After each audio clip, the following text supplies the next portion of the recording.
လင်းရွှမ်းအားဟာနောင်တရားတွေနဲ့အော်ဟစ်ငိုကြွေးရင်းမိမိကိုအပြစ်တင်နေရှာပါတယ်ဆရာသမီးမသွားပါတယ်သမီးတကယ်မသွားတာပါသမီးတည်တင်ပါတယ်ဆရာကသမီးပေါ်ဒီလောက်ကောင်းခဲ့တာကိုသမီးကတော့ဆရာကိုအမြဲတမ်းမုန်းတီးခဲ့တယ်နောက်ဆုံးမှာဆရာကိုတတ်ဖို့အထီတောင်ကြံစီခဲ့တယ်သမီးတကယ်ကိုတည်ထိုက်ပါတယ်ဆရာသမီးမသွားပါတယ်သမီးတကယ်မသွားတာပါလို့အော်ဟစ်နေခဲ့တာပါထိုစင်မှာပဲခေါင်းရဲ့တပိတ်ဖြစ်သူကအကြီးကဲချန်စီလာရောက်သတင်းပို့ပါတယ်အကြီးကဲတောင်တကားဝမှာအသက်50ကျော်ရွယ်အမျိုးသမီးတယောက်တွေ့ခွင့်တောင်းနေပါတယ်သူမကဆရာရဲ့တပိတ်ပါလို့ပြောနေပါတယ်ခင်ဗျာလို့ပြောတဲ့အခါအကြီးကဲချန်ကသူ့နာမည်ကလင်းရွှမ်းအားလို့ပြောတာလားလို့ပြန်မေးပါတယ်တပိတ်ကလည်းဟုတ်ပါတယ်ခင်ဗျာလို့ဖြေလိုက်တဲ့အခါအကြီးကဲချန်ဟာလင်းရွှမ်းအားအသက်50ကျော်ဟုတ်လားဆိုပြီးအံ့အားတင်သွားရပါတယ်အကြီးကဲချန်ဟာစိတ်ထဲကနေလည်းမဖြစ်နိုင်တာတခုခုတော့မားနေပြီးသူမကဘလို့လို့အသက်ရှင်နေဦးမှလဲလို့ရေရွရင်တောင်တကားဝစီထွက်လာခဲ့ပါတယ်လင်းရွှမ်းအားဟာဆရာကိုမြင်မြင်ချင်းပဲဆရာသမီးမသွားပါတယ်သမီးတကယ်မသွားတာပါဆရာကိုတစ္ဆာမဖောက်ခဲ့တင်ဘူးလို့ဒူးထောက်တနာခံပါတယ်ဒါကိုအကြီးကဲချန်ကကြည့်ပြီးတလားပဲရှိသေးတာကိုမင်းကဘလို့ဖြစ်လို့လူလဲမကြဒေဝါလီလဲမကြတဲ့ဒီလိုရုပ်မျိုးဖြစ်သွားရတာလဲလို့အေးဆက်စွာမေးလိုက်ပါတယ်သူမဟာဆက်ပြီးတော့ပဲဆရာ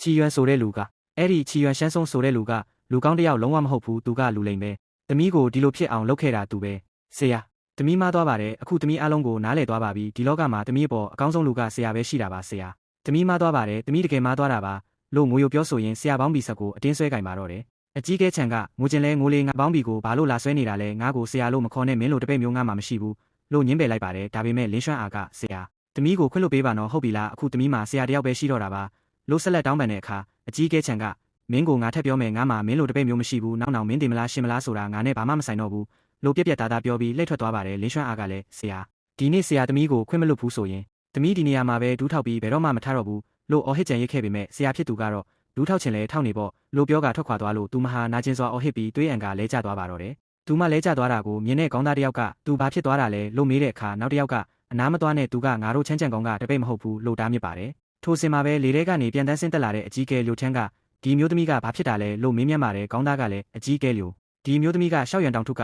ကြီးကဲချံကိုလာရှာတာပါအကြီးကဲချံလာတွေ့ပြီးသွားတော့သူမဒီနေရာမှာ6နာရီလောက်ဒူးထောက်နေပြီးမှရုတ်တရက်ကြီးအခုလိုဖြစ်သွားတာပါကျွန်တော်တို့လည်းဘာဖြစ်သွားမှန်းမသိပါဘူးခင်ဗျာလို့ပြန်ပြောပြပါတယ်အကြီးကဲလျိုချမ်းကလည်းထားလိုက်တော့သူ့ကိုအရင်ပဲအထဲခေါ်သွားကြဆိုပြီးပွေ့ချီသွားပါတော့တယ်အခန်းထဲမှာတတိပြန်ရလာတဲ့လင်းရွှမ်းအားကရှင်ကဘာတူလဲသမီးကဘာလို့ဒီကိုရောက်နေတာလဲလို့မေးရအကြီးကဲလျိုချမ်းကငါကအကြီးကဲလျိုချမ်းပါကောင်းရဲ့အထွေထွေလုပ်ငန်းဆောင်တာတပည့်တွေကိုအုပ်ချုပ်ရတဲ့မင်းတောင်တကားဝမှာမေးလဲနေလို့ငါပဲမင်းကိုခေါ်လာခဲ့တာလို့ရှင်းပြပါတယ်သူမကရှင်ကသမီးကိုကယ်ခဲ့တာလားဆရာကြီးကယ်ခဲ့တာမဟုတ်ဘူးပေါ့လို့စိတ်မကောင်းစွာရေရွမိပါတယ်အကြီးကဲလျိုချမ်းကမင်းကလေးမင်းဒီနေ့ဘာလို့တောင်တကားဝမှာအကြာကြီးဒူးထောက်နေခဲ့ရတာလဲလို့မေးတဲ့အခါလင်းရွှမ်းအားကဘာမှမဟုတ်ပါဘူးသမီးရဲ့တစ်ဖက်သက်ဆန္ဒနဲ့ကြံကောင်းထဲဝင်ပြီးအကြီးကဲချံကိုဆရာဖြစ်စိတ်ကက်ချင်လို့ပါလို့ဖြေပါတယ်သူမမှာသွားစရာမရှိတော့တာကိုသိရတဲ့အကြီးကဲကဒီလိုလုပ်လေမင်းမှာသွားစရာမရှိဘူးဆိုတော့ငါလက်အောက်မှာလဲလူလိုနေတာနဲ့အတော်ပဲမင်းသဘောတူရင်တော့အထွေထွေလုပ်ငန်းဆောင်တာလုပ်ရတဲ့တပည့်ဖြစ်ဒီမှာနေခဲ့ပေါ့မင်းသဘောမတူရင်လဲတောင်ပေါ်ကနေမင်းဘာသာမင်းဆင်းသွားနိုင်ပါတယ်လို့ကမ်းလှမ်းလိုက်ပါတယ်လင်းရွှမ်းအားဟာမျက်ရည်တွေနဲ့တွေးတော့လိုက်ပြီးအထွေထွေလုပ်ငန်းဆောင်တာလုပ်ရတဲ့တပည့်ဟုတ်လားဒါတွေကယာယီပါပဲလို့စိတ်ထဲကကြုံဝါရင်းနဲ့ပဲဆရာဖြစ်သူနားမှာရှိနေနိုင်ဖို့အတွက်သမီးသဘောတူပါတယ်ခင်ဗျာလို့ပြောပြီးလက်ခံလိုက်ပါတော့တယ်စီနီယာအမတ်တို့ပဲဟုတ်တယ်မလားရှုံးအားတယောက်မျက်ရည်တွေဝဲရင်ဝမ်းသာအားရလန့်អော်လိုက်မိတယ်မမျော်လင့်ပဲတွေးလိုက်ရတဲ့စီနီယာအမတ်တွေကတော့ရှုံးအားရဲ့စုပ်ပြတ်တက်နေတဲ့ရုပ်ရည်ကိုကြည့်ပြီးအန်တာတုံလှုပ်သွားကြတယ်ရှုံးအားညီမလေးနင်ဘာလို့ဒီလိုပုံစံဖြစ်သွားရတာလဲစီနီယာအမတ်တို့ရဲ့တကယ်ပဲအမတ်တို့ပဲညီမလေးအမတ်တို့ကိုအယမ်းလွှမ်းနေခဲ့တာရှုံးအားကငိုရှိုက်ရင်အနားကိုတိုးသွားတယ်ညီမလေးရဲ့မတွေ့ရတာနှစ်လကြော်လေးတင်ရှိသေးတယ်နင်ဘာလို့ဒီလောက်တောင်အခြေအနေပြတ်သွားရတာလဲစီနီယာအမတ်ကစိတ်မကောင်းစွာနဲ့မေးလိုက်တယ်အမတ်တို့ရဲ့ညီမလေးမခဲ့ပါတယ်ဒီတော့တွင်းမှာညီမလေးဘာတွေကြုံတွေ့ခဲ့ရလဲဆိုတာအမတ်တို့မသိပါမလဲရှုံးအားကနောင်တရားတွေနဲ့ရင်ဘက်ကိုထူပြီးဆက်ပြောတယ်စီနီယာအမတ်ပြီးခဲ့တဲ့ဘဝတုန်းကတို့တွေအားလုံးမားခဲ့ကြတာဆရာကတို့အပေါ်ဘလောက်တောင်ကောင်းခဲ့လဲဆိုတာအခုမှပဲညီမလေးတေးသေးချာချာသိလိုက်ရတော့တယ်ထိုအချိန်မှာပဲအခြားစီနီယာအမတ်တယောက်ကရုတ်တရက်မျက်မှောင်ကုပ်ပြီးဒေါသတကြီးကြားဖြတ်ပြောလိုက်တယ်ညီမလေးနင်ဘလို့ဖြစ်လို့အဲ့ဒီလိုလူကိုကာကွယ်ပြီးပြောနိုင်ရတာလဲသူကဘာဆရာမို့လို့လဲသူကကောင်ရုပ်ပဲတယောက်ပဲလေဟုတ်ပါညီမလေးရဲ့နင်ဘာလို့ဒီလိုမျိုးပြောရတာလဲနောက်ထပ်စီနီယာတယောက်ကလည်းဝင်ထောက်ခံတယ်မဟုတ်ဘူးလေညီမလေးနင်အခုဘယ်ဘက်ကရက်တည်နေတာလဲဘာလို့အဲ့ဒီကောင်ဘက်ကနေကာကွယ်ပြီးပြောနေရတာလဲဟုတ်တယ်နင်ဘသူ့ဘက်မှာလ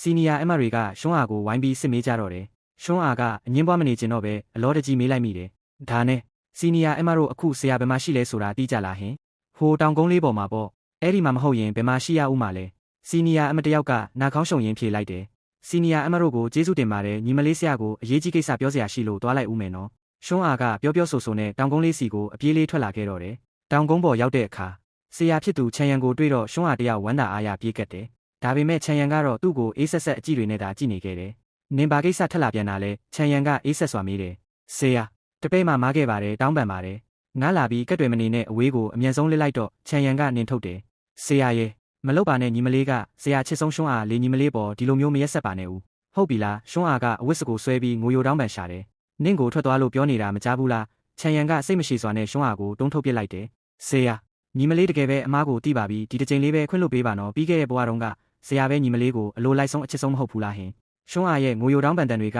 ကပတ်ဝန်းကျင်မှာပြန့်လွင့်နေပေမဲ့ခြံရံကတော့လက်တောင်မကြည့်ပဲထွက်သွားခဲ့တယ်ဒီမြင်ကွင်းကိုအဝေးကနေလန့်ကြည့်နေတဲ့စီနီယာအမတွေကမကြေမနက်ရေရွတ်ကြတော့တယ်ဒီခြံရံဆိုတဲ့လူကဘာလို့ဒီလောက်တောင်တွေးအေးရတာလဲညီမလေးတုံးကဒီလောက်ထိနှိမ့်ချပြီးတောင်းပန်နေတာကိုနင်းနေလေးတောင်စိတ်မလှုပ်ရှားဘူးလားဟုတ်ပါညီမလေးတုံးကအဲ့ဒီလောက်ထိတောင်းပန်နေတာကိုသူကအဖတ်မလုပ်တဲ့အပြင်လက်ပါပြီးရိုင်းနှက်လိုက်သေးတယ်ဒီလိုလူမျိုးကဆရာလို့ခေါ်ဖို့နေနေတာတိရစ္ဆာန်ထက်တောင်ရုံမာသေးတယ်ခြံရံကလုံးလုံးမာတယ်အခုတော့ညီမလေးတုံးလဲဒဏ်ရာရသွားပြီးသူများတွေရဲ့လောင်ပြောင်တာကိုလည်းခံနေရပြီတို့တွေသွားပြီးကူညီပေးကြရအောင်သွားချင်ရင်နင်းတယောက်တည်းသွားလိုက်အဲ့ဒါတင်လုံလောက်ပါပြီငါကတော့သူများလောင်စရာအဖြစ်မခံနိုင်လို့မသွားဘူးစီနီယာအမတယောက်ကဖယ်ကျင်လိုက်တယ်နောက်ဆုံးတော့စီနီယာအမတယောက်ကရှွန်းအာနာကိုသွားပြီးတွဲထူလိုက်ရတယ်ညီမလေးထပ်ပါတော့စီနီယာအင်ဆရာပြောင်းလဲသွားပြီးအရင်တုန်းကဆိုသူကညီမလေးကိုရိုက်ဖို့နေနေတာစိတ်တောင်မဆိုးရက်ခဲ့တာရှွန်းအာကရှိုက်ကြီးတင်ပြောရှာတယ်ဒရော်ပါတော့သူတို့အားလုံးနင့်ကိုဝိုင်းပြီးရဲစရာလုံးနေကြပြီးအမနင့်ကိုတွဲပြီးဒီနေရာကနေအရင်ခေါ်သွားပေးမယ်စီနီယာအမကတပြင်းချရင်ဆက်ပြောတယ်ညီမလေးဒါလားနင်ပြောတဲ့ဆရာကောင်းဆိုတ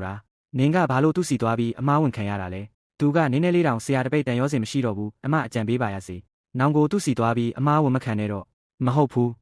ဘူးစီနီယာအမဆရာခုလိုခွင့်မလွတ်နိုင်ဖြစ်နေတာပြီးခဲ့တဲ့ဘဝကတို့တွေဆရာနှလုံးသားကိုအယမ်းနာကျင်အောင်လုပ်ခဲ့မိလို့နေမှာပါရှွန်းအားကမျက်ရည်တုပ်ရင်းဇွန်ညင်းနေစေနင်ကတော့ပြောလို့ကိုမရတော့ပါလားကဲသဘောရှိပြနင့်သဘောတိုင်းတာလို့တော့စီနီယာအမလဲလက်လျှော့လိုက်ရတော့တယ်အခြားတစ်ဖက်တွင်မူခြံရံသည်တရားထိုင်ရင်အားကောင်းသောစွမ်းအင်များကိုထုတ်လွှတ်နေသည်ဒီလောက်မြ мян ဆန်ဆန်ပဲရွံရင်အဆင့်ကိုချိုးဖြတ်တော့မှာလားကြည့်ရတာငါအရင်ကကိုယ့်ရဲ့ကျင့်စဉ်အဆင့်ကိုအရန်နှိပ်ကွထားမိပုံပဲချက်ချင်းဆိုသလိုပင်ခြံရံသည်ကျင့်စဉ်အဆင့်တစ်ခုကိုအောင်မြင်စွာချိုးဖြတ်တက်လန်းသွားနိုင်ခဲ့သည်သူကအနာကတတဝါလေးကိုကြည့်ပြီးရေရွတ်လိုက်တယ်အင်းဒီတိုင်းဆိုရင်လည်းဉာဏ်ပညာပွင့်လင်းလာပြီးပဲမကြခင်မှာမိစ္ဆာသားရဲ့အဖြစ်ပြောင်းလဲနိုင်တော့မယ်ထင်တယ်ထိုစဉ်တပိတ်ဖြစ်သူကအနာတို့ရောက်လာပြီးဝမ်းသာအားရနှုတ်ဆက်သည်ဟာဆ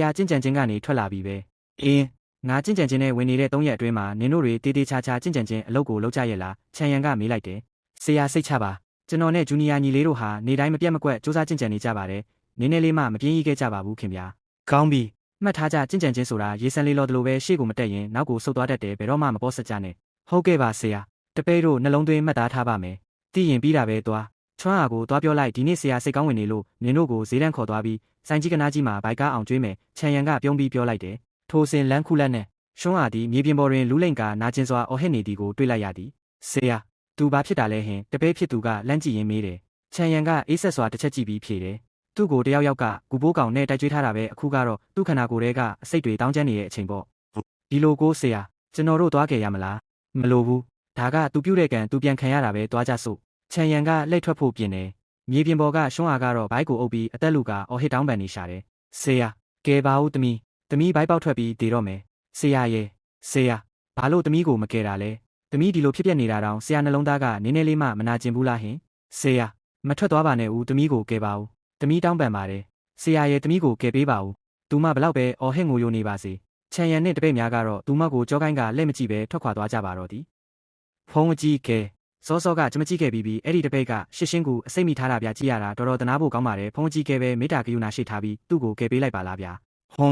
းငါနဲ့သူကဘာမှပတ်သက်တာလည်းမဟုတ်ဘူးငါကဘာလို့သူ့ကိုကယ်ရမှာလဲဒါအပြင်သူကအလုတ်ကျန်းလုပ်တဲ့တပည့်အဆင့်ပဲရှိတာငါအကယ်ကိုခံရဖို့တန်လို့လားခဲပါကြီးခဲမင်းကပဲစိတ်သဘောထားပြေးဝနေတယ်ပေါ့လေအဲ့ဒါဆိုမင်းကိုယ်တိုင်ပဲကယ်လိုက်ပါလားဘာလို့ငါစီလွဲချနေတာလဲမင်းကိုယ်တိုင်ပဲပြောခဲ့တယ်လေသူကအလုတ်ကျန်းလုပ်တဲ့တပည့်တယောက်ပဲရှိသေးတာလို့အဲ့ဒီလိုလူမျိုးကိုငါရဲ့ကျင့်ကြံမှုအနှစ်သာရတွေအကုန်ခံပြီးဘာလို့ကယ်ရမှာလဲသူ့ကိုကယ်ဖို့ကိုယ့်ရဲ့ကျင့်ကြံမှုအနှစ်သာရတွေတောင်ပေးဆက်ရတာလားဒါပေမဲ့ဆရာကဘာလို့ကျမကိုတခါမှမပြောခဲ့တာလဲဘာမှမဖြစ်တော့ဘူးရွှမ်းအားနောက်ဆိုမင်းဒီလိုနာကျင်မှုမျိုးကိုဘယ်တော့မှခံစားရမှာမဟုတ်တော့ဘူးတကယ်ကြီးလားကျေးဇူးများကြီးတင်ပါတယ်ဆရာကျမနောက်ဆုံးတော့ဒီရှစ်ရှင်းကူအစိတ်ရဲ့နှိမ့်ဆက်မှုကိုမခံရတော့ဘူးပေါ့အော်အစကတည်းကဆရာဟာကျမကိုကယ်ဖို့အတွက်ဆိုရင်ကိုယ့်ရဲ့ကျင့်ကြံမှုအနှစ်သာရတွေကိုတောင်အကုန်ခံဖို့ဝန်မလေးခဲ့ဘူးပဲဆရာကျမတကယ်ကိုနောင်တရမိပါတယ်တပည့်တွေဆရာကိုကာယဝပြုပါတယ်ဆရာအင်းပြောရရင်မင်းတို့လည်းချမ်းကပ်အဆင့်ကိုရောက်လာကြပြီဆိုတော့ပညာရဲ့အသစ်တွေကိုလေ့ကျင့်ဖို့အချိန်တန်ပြီးဒီစာအုပ်နဲ့အုပ်စလုံးကရှမ်းဖင်အဆင့်ပညာရဲ့တွေပဲမင်းတို့နှစ်ယောက်ယူပြီးတွားလေ့ကျင့်ကြချေရှမ်းဖင်အဆင့်ပညာရဲ့လားဒါကလောကမှာအမြင့်ဆုံးကျင့်စဉ်ပညာရဲ့ပဲဆရာကိုကျေးဇူးများကြီးတင်ပါတယ်ဆရာကိုကျေးဇူးများကြီးတင်ပါတယ်ဆရာဒီဓာတ်နှစ်လက်ကတော့ဆရာကမင်းတို့အတွက်ပြင်ဆင်ပေးထားတဲ့ယာတနာလက်နက်တွေပဲချင်းယုံ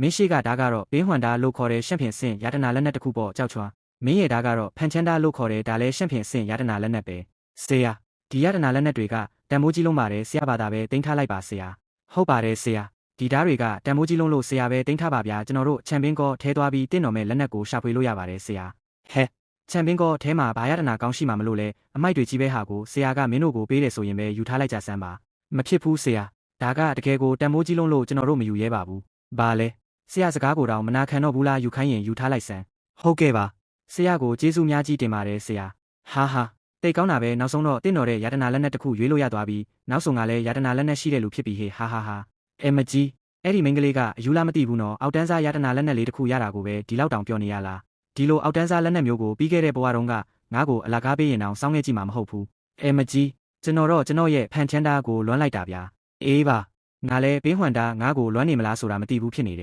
ယ်မကြီးအခုကျွန်တော်တို့ရဲ့ကြင်ကြံမှုအဆင့်ကလည်းတဖြည်းဖြည်းတက်လာပြီဆိုတော့နောက်ဆိုအပြင်ထွက်ပြီးတာဝန်တွေလုပ်တဲ့အခါယတနာလက်နက်တွေရဲ့အကူအညီလိုလိမ့်မယ်အဲ့ဒါကျွန်တော်တို့ခြံရံစီသွားပြီးကျွန်တော်တို့ရဲ့ငကိုမူလရှန့်ချီယတနာလက်နက်တွေကိုသွားပြန်ယူရင်မကောင်းဘူးလားဟင်အဲ့ဒါကငါတို့ရဲ့မူလပိုင်းယတနာလက်နက်တွေပဲလေတကယ်ပဲသွားပြန်ယူတင်တယ်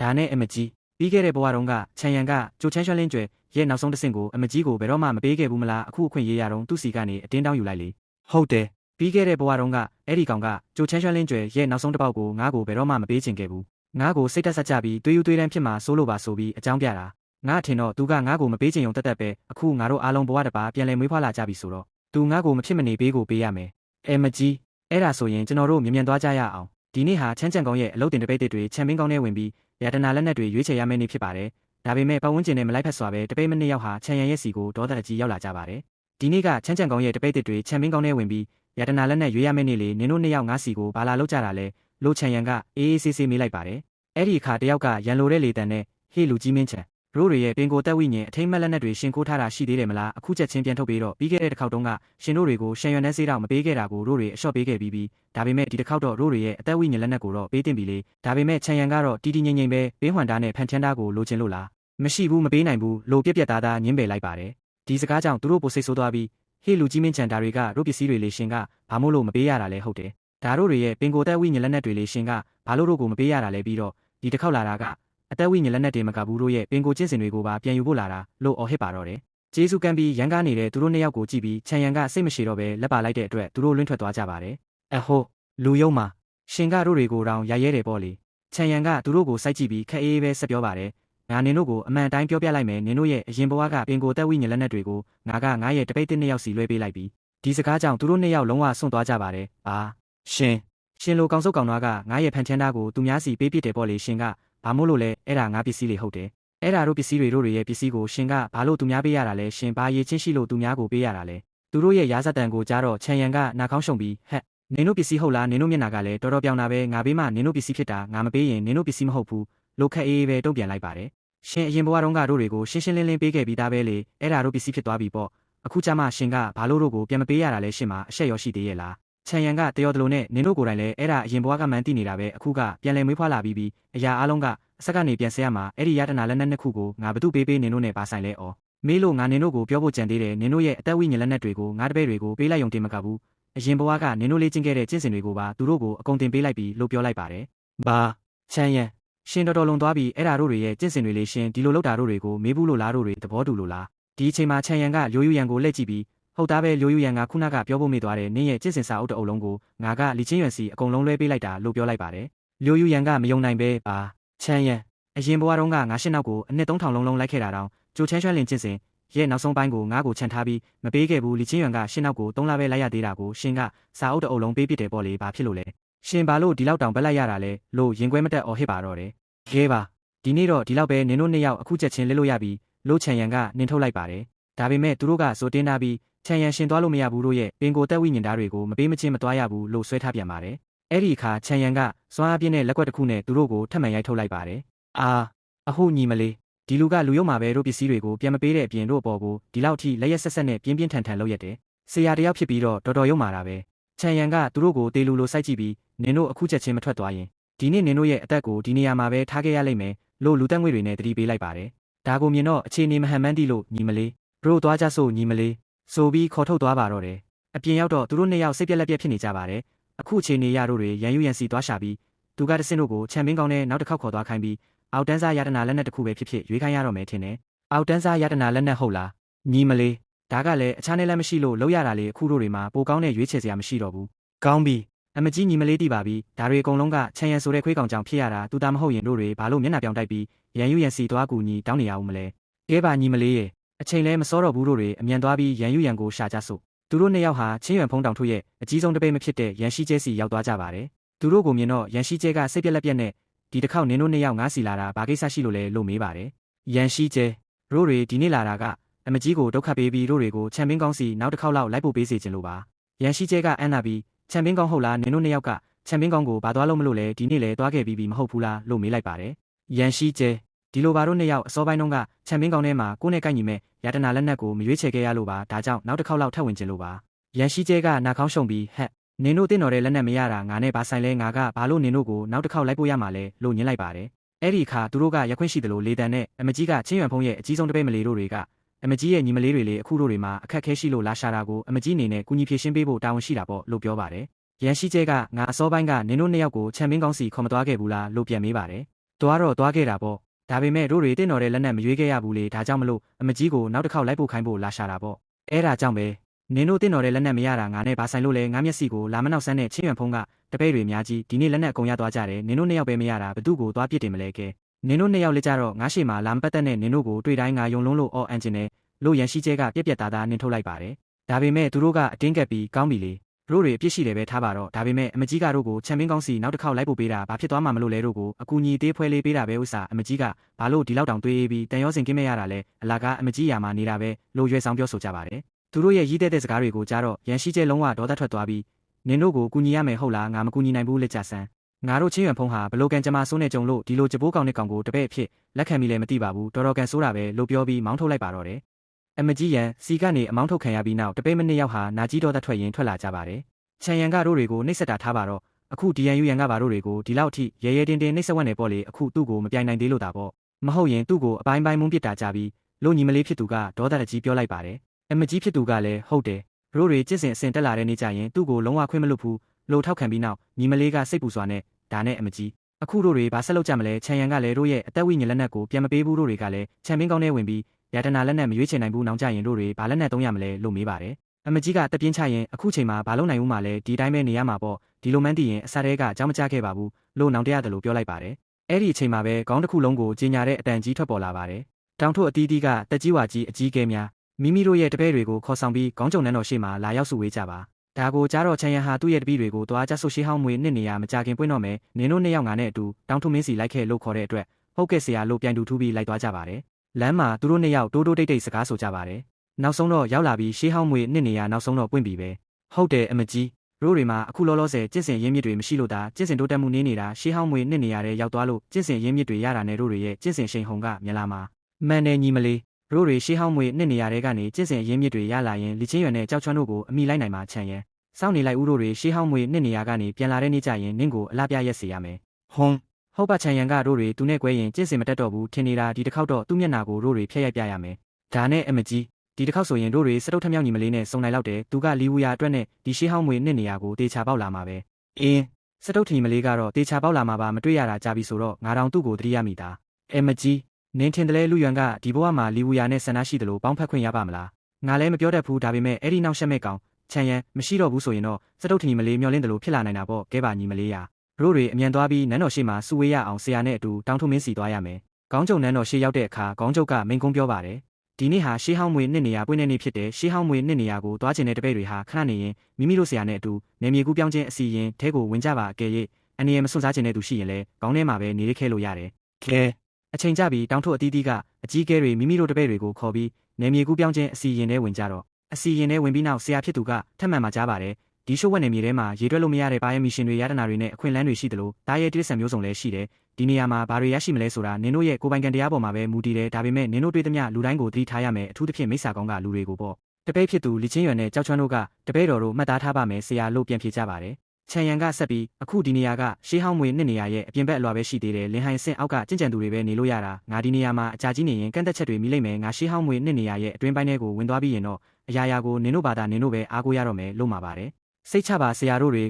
ိုကောင်းကောင်းဂရုစိုက်နိုင်ပါတယ်အင်းနင်တို့ကဘာပဲဖြစ်ဖြစ်ချမ်းကန်းလေလက်အဆင့်ကျင့်စဉ်ရှိနေပြီဆိုတော့ဒီ ဒီပြင်ဘက်အလွာဝင်ပေါက်နားမှာပြန်ဘက်တွေ့ဖို့ခဲရင်းပါတယ်ဒါပေမဲ့အရာရာကိုတတိထားတာအကောင်းဆုံးပဲတီးပါပြီဆရာငါစိတ်မချတာကနင်တို့ကိုပဲကဲငါသွားတော့မယ်နင်တို့ဘာသာဂယူးဆိုင်ကြဒီဘဝမှာနင်တို့ပို့ပြီးတမလာဖို့မျှော်လင့်ပါတယ်မဟုတ်ရင်ပြင်းစရာကြီးဖြစ်နေလိမ့်မယ်လို့ပြောပြီးခြံရံထွက်ခွာသွားပါတော့တယ်နောက်တစ်ဖက်မှာလည်းတပိတ်မနှစ်ယောက်ဟာရှာဖွေရင်းရတနာတစ်ပင်တစ်ပင်ကိုတွေ့သွားကြပါတယ်။အောင်တိတ်ကောင်းတာပဲဒီရွှမ်းလင်မြက်ကိုရပြီဆိုတော့ရိုးတွေနင်းနေလောက်ကျင့်ကြံယုံနဲ့ကျင့်စဉ်အဆင့်တစ်ဆင့်တက်လန်းနိုင်ပြီ။ဟုတ်တယ်အမကြီးရိုးတွေနောက်ဆုံးတော့ရွှမ်းလင်မြက်ကိုရခဲ့ပြီရိုးတွေမှာနောက်ဆုံးတော့ကျင့်စဉ်အရင်းမြစ်ရှိလာပြီ။ခဲရိုးတွေအမြန်ဆုံးထွက်သွားကြဆိုခဏနေရင်အခြားလူတွေလိုက်လာမှဆိုရတယ်။သူတို့ထွက်ပြေးဖို့ပြင်ဆင်မှာပဲအတန်တန်ကတားဆီးလိုက်ပါတယ်။မိန်းကလေးနှစ်ယောက်ခဏလောက်ရပ်ပေးပါဦး။သူတို့ကိုပိတ်ဆို့လိုက်တဲ့သူကိုကြည့်ပြီးနင်းဝူရှင်းကောင်းကကြောက်ရည်မလားလို့မေးလိုက်ပါတယ်။အဲ့ဒီလူကရေမောပြီးဟိုးငါကြောက်ကြီးကဒီလောက်တောင်နမေကြီးနေတာလားနင်တို့ကတော့ငါ့ကိုသိနေပါလားလို့ဆိုပါတယ်ညီမလေးကစိတ်တူတူနဲ့စကားပိုတွေပြောမနေနဲ့ကြောက်ကြီးနင်ဘာလုပ်ချင်တာလဲလို့អော်ပါတယ်ဘာလုပ်ချင်ရမှာလဲတေချာတာပေါ့ရွှမ်းလင်မြက်ကိုလိုချင်လို့ပေါ့ခုနကနင်တို့နှစ်ယောက်ရွှမ်းလင်မြက်နှစ်ပင်ရှာတွေ့သွားတာကိုငါမမြင်ဘူးအောက်မေ့နေလားရွှမ်းလင်မြက်ကိုအလိုက်ဆန်းပါခေါင်းကြီးဆယ်ကောင်းရဲ့တပည့်ချင်းချင်းမို့လို့ငါနင်တို့ကိုအပြစ်မယူချင်ဘူး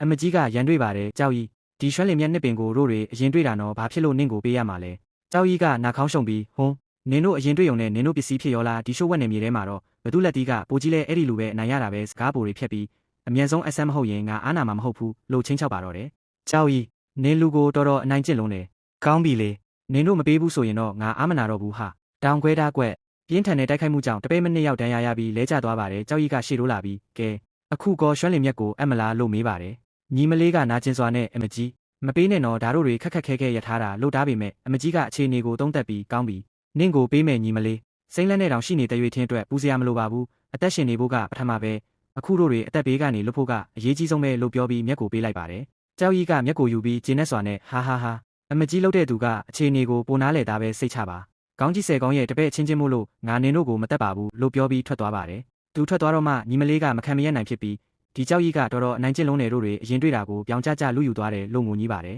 အမကြီးကလည်းနာကြီးစွာနဲ့သူကအရင်ဘဝတုန်းကလည်းဒီလိုပဲမောင်းမာခဲ့တာဒါပေမဲ့နောက်ဆုံးကျတော့ငါးရှေ့မှာဒူးထောက်ပြီးအသက်ချမ်းသာခွင့်တောင်းခဲ့ရတာပဲမဟုတ်ဘူးလားအခုတော့တို့တွေရဲ့အသက်လေးကိုအရင်လူရအောင်စကားတွေအများကြီးပြောမနေနဲ့တော့နောက်တနေရာကိုအမြန်သွားကြစို့မှန်တယ်အမကြီးတို့တွေမှာအရင်ဘဝကအမှတ်ဉာဏ်တွေရှိနေတာပဲဘယ်နေရာမှာယတနာမြတ်တွေရှိလဲဆိုတာသိတာပဲတို့တွေဒါသူများထက်မြန်သွားရင်သူများတွေထက်ပိုပြီးအများကြီးရှာတွေ့နိုင်မှာလို့ဆိုကဒဏ်ရာတွေကိုအနိုင်နိုင်ထင်းရင်နောက်ထပ်ယတနာရှိရာစီကိုဥတီထွက်ခွာသွားကြပါတော့တယ်တကယ်ပဲဒီမှာကိုပြီးခဲ့တဲ့ဘဝတုန်းကငါးစီကနေမိဝိညာဉ်တီကိုလူသွားတဲ့နဆိုးကောင်ကကြင့်ကြံသူပဲသူ့ရဲ့စကားတန်ဆုံးမှာပဲကူမောင်ထဲကနေနဖူးမှာအနီရောင်မှတ်သားနဲ့အမေးရောင်ဝတ်စုံဝတ်နဆိုးကြင့်ကြံသူတယောက်ရုတ်တရက်ထွက်ပေါ်လာပြီးထိတ်လန့်တုံလို့စွာနဲ့အော်ဟစ်လိုက်ပါတော့တယ်အာမင်းကဘသူလဲဒါပေမဲ့ချန်ရန်ကတော့စကားတခုမှပြန်မပြောဘဲသူ့ရဲ့လက်ကိုဝှေ့ရမ်းလိုက်တဲ့အခါရွှေရောင်တောက်ပနေတဲ့ငကားကြီးငါးကောင်ဟာဟိန်းဟောက်ပြီးထွက်ပေါ်လာခဲ့ပါတယ်အဲ့ဒီအင်အားကြီးမလာတဲ့ငကားရှိန်ဝါကြောင့်နဆိုးကြင့်ကြံသူဟာဖီအားတံကိုမခံနိုင်ပဲကြောက်လန့်တကြားနဲ့ဒေါသတကြီးအော်ပြောပြန်တယ်မဟုတ်သေးပါဘူးမင်းယူနေတာလားဆက်တွေ့တာနဲ့အကြီးစားကွက်တွေထုတ်သုံးနေရအောင်ငါကမင်းကိုတီးလို့လားနဆိုးကြင့်ကြံသူဟာဒီတိုင်းရှုံးမပေးပဲလက်ဟန်မနန်တစ်ခုကိုအမြန်ပြုတ်လုပ်ပြီး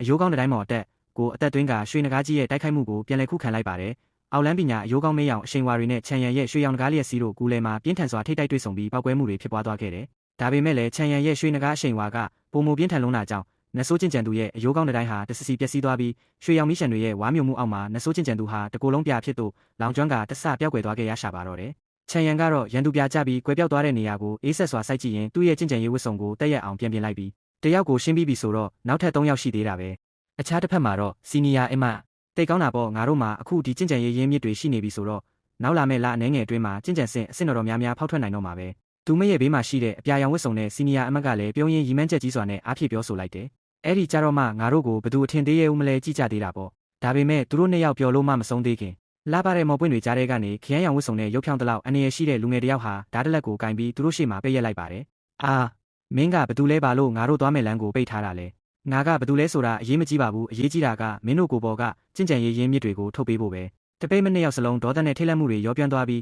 အပြာဝတ်စီနီယာအမကရတနာထုတ်ကိုရင်ခွင်နဲ့အတင်းပိုက်ထားရင်ရေရွတ်လိုက်မိတယ်တောက်ကျိုးနဲ့နောက်ထပ်ဓာပြတယောက်ရောက်လာပြန်ပြီးမင်းဘာတွေပြောနေတာလဲငါတို့နားမလည်ဘူးငါတို့မှာကျင့်ကြံရေးရင်းမြစ်တွေမရှိဘူးဟွန်းမရှိဘူးဟုတ်လားဒီထဲကိုဝင်လာတာဒီလောက်ကြာနေပြီကိုကျင့်ကြံရေးရင်းမြစ်တစ်ခုမှမတွေ့ဘူးဆိုတာမင်းတို့ကငါ့ကိုအယူအောက်မေ့နေတာလားငါအကောင်းတိုင်းအကြံပေးမယ်မြန်ထုတ်ပေးလိုက်စမ်းငါ့ကိုလက်ပါအောင်မလုံးနဲ့ခရမ်းဝတ်လူငယ်ကသူ့ရဲ့ဓာတ်ထက်ကိုထုတ်ပြပြီးချင်းချောက်လိုက်တဲ့အခါဝတ်စုံနဲ့တပိတ်မကဒေါသကြီးနဲ့သူ့မျက်နှာကိုလက်ညှိုးထိုးပြီးအော်ဟစ်ပါတော့တယ်ဒီလူကဘာဖြစ်နေတာလဲကျင့်ကြံရေးရင်းမြစ်လိုချင်ရင်ကိုဘာသာကိုသွားရှာလေဘာလို့သူများစီကနေလာလို့ရတာလဲမင်းဒီလိုလုပ်တာရှက်ဖို့မကောင်းဘူးလို့မခံစားရဘူးလားအရှက်မရှိတာဟုတ်လားငါကြံဆိုတဲ့ကောင်ကသူများပစ္စည်းလို့ရတာကိုသဘောကျဆုံးပဲမင်းတို့ကောငါ့ကိုဗာတတ်နိုင်သေးလဲလေးရှိမနေနဲ့တော့ထုတ်ပေးမှလားမပေးဘူးလားမပေးရင်ငါလက်ရဲစာရဲလောက်တော့မှာနော်ငါမပေးဘူးဟု ဟုတ်တယ်ငါမပေးဘူးခရမ်းဝတ်လူငယ်မပေးဘူးဟုတ်လားဒါဆိုရင်တော့ငါကိုယ်တိုင်လူရတော့မှာပေါ့စကားဆုံးမှာပဲခရမ်းဝတ်လူငယ်ကြံကကူကျန်းပြင်ကိုပြင်းထန်စွာနင်းပြီးခုန်လိုက်လို့ပောက်ကွဲမှုတွေဖြစ်ပွားသွားပြီးအပြာဝတ်စီနီယာအမကညီမငယ်လေးကိုဆွဲကအတင်းထွက်ပြေးဖို့အော်ပြောလိုက်တယ်ညီမလေးပြေးသူတို့နှစ်ယောက်လမ်းမရှိလမ်းခွဲအတင်းပြေးလွှားနေကြပေမဲ့ခရမ်းဝတ်လူငယ်ကြံကတော့နောက်ကနေအေးအေးလူလူလိုက်လာရင်ဆုံးကဝေတက်နဲ့မနက်ဆက်ကူတရွက်ကိုလွတ်တင်လိုက်ပါတယ်ဟာပြေးကျင်သေးတယ်ပေါ့တကယ်ကိုရိုးလုံးတာပဲမနက်ဆက်ကူကနေထွက်ပေါ်လာတဲ့ရွှေရောင်လင်းနှန်းဟာတပိတ်မနှစ်ယောက်နောက်ကိုလိုက်လံရိုက်ခတ်ပြီးဝတ်စုံနဲ့တပိတ်မကိုပြင်းထန်စွာထိမှန်သွားစေကမြေပြင်ပေါ်ကိုလွင့်စင်လဲကျသွားစေခဲ့တယ်အာညီမလေးခရမ်းဝတ်လူငယ်ကြံဟာဒဏ်ရာရနေတဲ့သူတို့နှစ်ယောက်ရှိမှဓားကိုဝေရမ်းပြီးရက်ဆက်စွာထပ်မံချင်းချောက်ပြန်တဲ့ကျင့်ကြံရေးရင်းမြစ်တွေကိုထုတ်ပေးလိုက်တာဆိုရင်မင်းတို့အသက်ကိုငါချမ်းသာပေးမယ်ငါမပေးဘူးမပေးရင်လည်းတေးပေတော့သူ့ရဲ့ဓားသွားကအနက်ရောင်ဝင်းညီမရဲ့နဖူးစီကိုတဲ့တဲ့ဦးတီလာတဲ့အချိန်မှာပဲအသက်အန္တရာယ်ကိုစိုးရိမ်ပြီးစီနီယာအမတ်ကမျက်ရည်တွေနဲ့အော်ဟစ်တားဆီးလိုက်ရပါတော့တယ်ငါပေးမယ်ပေးပါမယ်အေးအဲ့လိုမှပေါ့စောစောစီးစီးထုတ်ပေးလိုက်ရင်ပြီးနေတာကိုငါ့ကိုအတင်းလက်ပါအောင်လုပ်ရတယ်လို့ဟ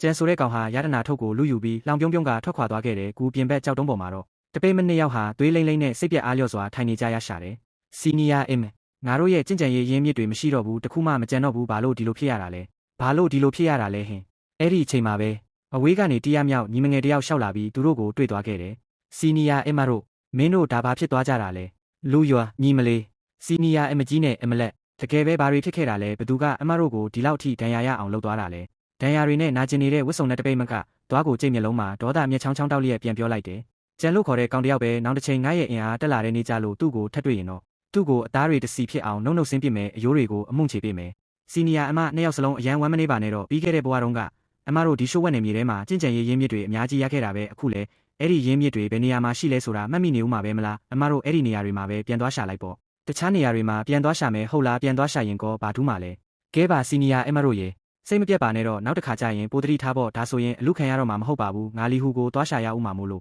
့အမတို့နဲ့အကြာကြီးစကားမပြောနိုင်တော့ဘူးနော်လူယွမ်ကနှစ်သိမ့်စကားပြောပြီးလှည့်ထွက်သွားတဲ့အခါအပြာဝတ်စီနီယာအမကစိတ်တက်ကြနေတဲ့ညီမလက်ကိုကြည့်ပြီးအားတင်းကစကားဆိုပြန်တယ်ညီမလေးပြောတာမှတ်တယ်ငါတို့လက်မလျှော့လို့မဖြစ်ဘူးဒါပေမဲ့စီနီယာအမငါကြောက်တယ်ညီမလေးအဲ့ဒီကောက်ချစ်စင်လဲတဲ့ကြံဆိုတဲ့ကောင်ရဲ့မျက်နှာကိုပြန်နှွေးကြည့်စမ်းမင်းကသူ့ကိုငါတို့ကိုအမြဲတမ်းအထင်သေးခွင့်ပေးထားတော့မှလာပြီးတော့သူ့ရဲ့တပိတ်နှစ်ယောက်ကငါတို့ကိုအမြဲတမ်းဖိနှိပ်ထားတာကိုကောမင်းကျင်နေလို့လားမင်းမေ့သွားပြီလားမင်းကအေကီယောဖြစ်လာမဲ့သူလေစီနီယာအမရဲ့နှိုးဆော်စကားကြောင့်ဝတ်စုံနဲ့တပိတ်မရဲ့မျက်ဝန်းထဲမှာတိုက်ခိုက်လို့စိတ်တွေပြန်လဲရှင်းတန်လာပြီးဟုတ်တယ်စီနီယာအမငါတို့လက်မလျှော့နိုင်ဘူးအဲ့ဒီအမိုက်နှစ်ယောက်ကိုငါတို့ကိုအမြဲတမ်းဖိနှိပ်ထားခွင့်လုံးဝမပေးနိုင်ဘူးညီမလေးငါတို့အခုပဲတခြားနေရာတွေကိုတွားပြီးကျန်တဲ့ကျင့်ကြံရေးရင်းမြစ်တွေကိုလက်ဦးမှုယူပြီးတွားယူကြဆိုဒါပေမဲ့ဒီတစ်ခေါက်တော့ငါတို့ပို့ပြီးတတိထားရမယ်ဘသူရဲ့စောင့်ကြည့်တာကိုမှအမိခံလို့မဖြစ်တော့ဘူးတေမြူတွေကြားထဲကနေကောင်းကင်ပြန်တန်းပြီးဆင်းသက်လာတဲ့ချန်ရန်ဟာဒဏ်ရာပြင်းပြင်းထန်ထန်ရထားတဲ့အကြီးကဲချီဦးကြီးကိုတွေ့သွားခဲ့ပါတယ်သူ့ရဲ့အရင်ဘဝတုန်းကဒီနေရာမှာအကြီးကဲချီဦးကြီးနဲ့ဆုံခဲ့ဘူးခြင်းမရှိတာကြောင့်ချန်ရန်တယောက်တော်တော်လေးစမ်းကြဲသွားခဲ့ပါတယ်အဲ့ဒီအချိန်မှာဒဏ်ရာရနေတဲ့အကြီးကဲချီဦးကြီးကသူ့ကိုဝိုင်းထားတဲ့မိစ္ဆာသုံးကောင်ကိုအသက်နဲ့လဲပြီးတိုက်ဖို့ပြင်းနေပါတယ်မိစ္ဆာတွေကလည်းအဖိုးကြီးကိုအေးအေးဆေးဆေးအဖမ်းခံပြီးကျင့်ကြံခြင်းရတနာတွေကိုအဲ့ရင်အလောင်းကိုအကောင်းတိုင်းချန်ထားပေးမယ်လို့ချင်းချောက်နေတာပါဒါပေမဲ့အကြီးကဲချီဦးကြီးကတော့တေးရင်သေးပါစေဘယ်တော့မှဒူးထောက်မှာမဟုတ်ကြောင်းအော်ဟစ်နေပါတယ်မိစ္ဆာတွေတိုက်ခိုက်မဲ့ဆဲမှာပဲချန်ရန်ကအကြီးကဲချီဦးကြီးရှေ့ကိုဝင်ကာပြီးကာကွယ်ပေးလိုက်ပါတယ်မိစ္ဆာခေါင်းဆောင်ကဘယ်သူလဲလို့မေးမြန်းချိန်မှာတော့ချန်ရန်ကဒဏ်ရာရနေတဲ့အကြီးကဲချီဦးကြီးကိုဘာမှမဖြစ်ကြောင်းနှစ်သိမ့်ပေးလိုက်ပါတယ်အကြီးကဲချီဦးကြီးကချန်ရန်မင်းဘယ်လိုလုပ်ရောက်လာတာလဲအားလုံးတေကုန်လိမ့်မယ်လို့စိုးရိမ်တကြီးပြောရှာပါတယ်မိစ္ဆာတွေကတော့ချမ်းချန်ကုန်းကအကြီးကဲတယောက်ထပ်တိုးလာတာကြောင့်ရတနာတွေနှစ်ဆဲရတော့မယ်ဆိုပြီးဝမ်းသာနေကြပါတယ်အကြီးကဲချီဦးကြီးကမိစ္ဆာတွေကိုထိန်းထားပေးဖို့စ조사ပေမဲ့ချန်ရန်ကတော့သူ့ရဲ့စွမ်းအားတွေကိုထုတ်ဖော်လိုက်ပါတယ်သူဟာရွှေနဂါး9កောင်ကိုဆင့်ခေါ်ပြီးမိစ္ဆာတွေကိုတစ်ချက်တည်းနဲ့အပြတ်ရှင်းပစ်လိုက်ပါတော့တယ်ဒါကိုမြင်သွားတဲ့အကြီးကဲချီဦးကြီးကတုံ့လှုပ်သွားပြီးစိတ်ထဲကနေရေရွတ်လိုက်ပါတယ်ဒီချန်ရန်ရဲ့ကျင့်ကြံခြင်းဆင့်ဟာခေါင်းကျုပ်ထက်တောင်တစ်ဆင့်မြင့်တဲ့ဟွာဆန်ဆင့်ဖြစ်နေလို့ပါပဲသူတို့ခေါင်းကိုပြန်ရောက်ရင်တော့